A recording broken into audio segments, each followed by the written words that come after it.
Cash or rental property? A beginner's dilemma.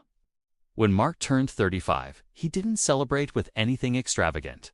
He did something quieter. He stopped and looked at his finances carefully. For the first time, he wasn't living paycheck to paycheck. He had saved around $120,000. No credit card debt, no student loans, no immediate pressure. And yet, he felt uneasy.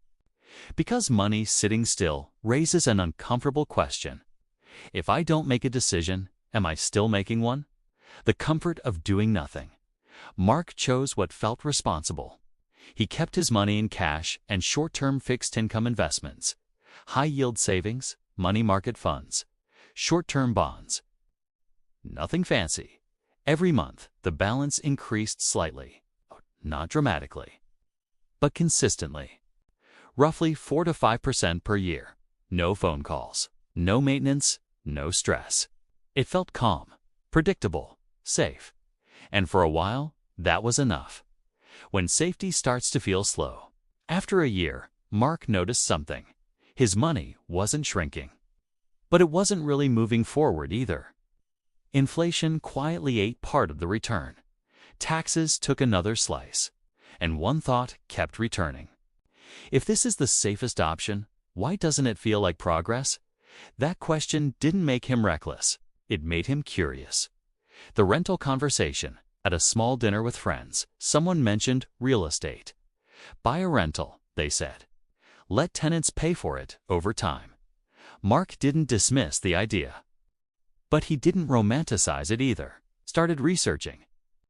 In many parts of the U.S., rental properties produced 5 to 7% annual cash flow before expenses, plus long-term appreciation, plus tax advantages. After maintenance, vacancies, and property taxes, the returns weren't magical, but they were tangible. More importantly, the property did something cash didn't. It worked.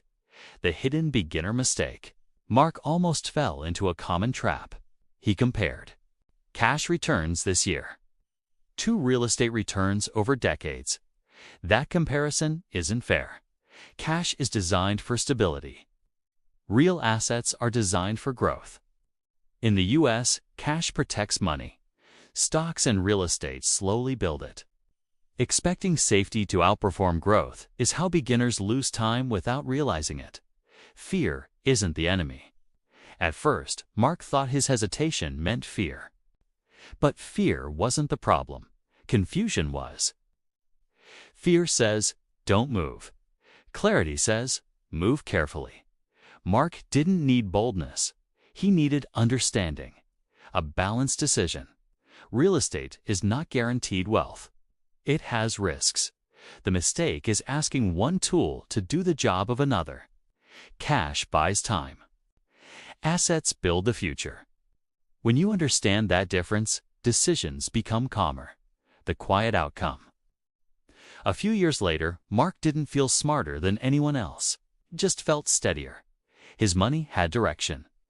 His decisions had context.